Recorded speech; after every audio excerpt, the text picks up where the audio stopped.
मंदिर बुला हूँ लवणगिरी बाबा पाखे। हेलो फ्रेंड, जय जगन्नाथ। देखु आम अच्छु बर्तमान जटणी पाखरे लवणगिरी बाबा भल होती मंदिर। बहुत सारा दर्शक ये वीडियो जमाऊँच। आम आज आसलु सोनामू झरणा मुसाई मंदिर केम लगुच। दिलीप भी आम सागर। दिलीप रेडी तो चल जीवा पुणी बाबा पाखक। जय श्रीराम, जय बजरंगबाली। बहुत सारा श्रद्धालु ये देखु। सुंदर जगह आपण आसतु। आपण आसापी चेष्टा करूँ। बहुत सारा भ्यूज अच्छी एटी।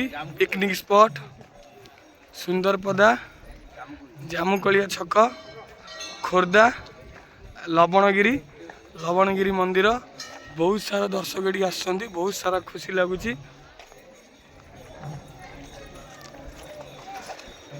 बुली बुली देख खरारे कौन हो छुआटा। बाबा पाक आई टे कष्ट कर।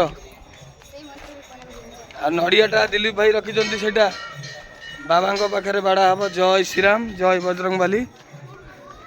मुसाई तार गामुछा पक मुसाई फुल तोल ना। आज तांडव फुल दरकार नहीं। बहुत सारा सुंदर सीनरी देखु। बहुत सारा दर्शकों भिड़ ये बहुत भल लगुच। तलू यही वीडियोटा देखिले दर्शक मानू बहुत भल लगे।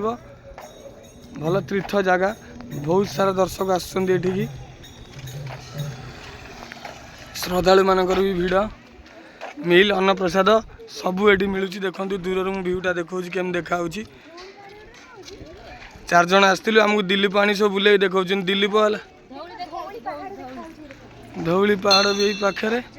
आम से बड़े धौली पहाड़ भी देखा। ये तो भ्यू रे तो हजि जाऊँगी। बजरंगबाली मंदिर यहाँ दिलीप। जय बजरंगबाली की जय। जय बजरंगबाली की जय।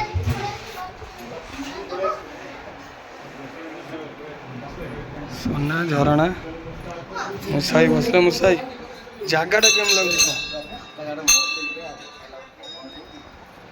बहुत सारा लोक मान आसतु ये दर्शन करूँ। फतेहगढ़ राम मंदिर ठार भी भल हबार लगुच।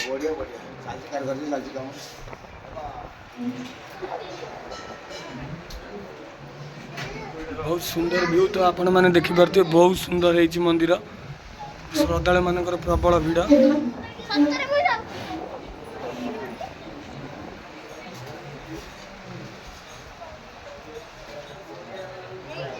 भुवनेश्वर सुंदरपदा जटणी मझिरे आपन जामुकलिया छक पचारे कहीदेवे। जगह लवणगिरी बाबा लवणगिरी पहाड़।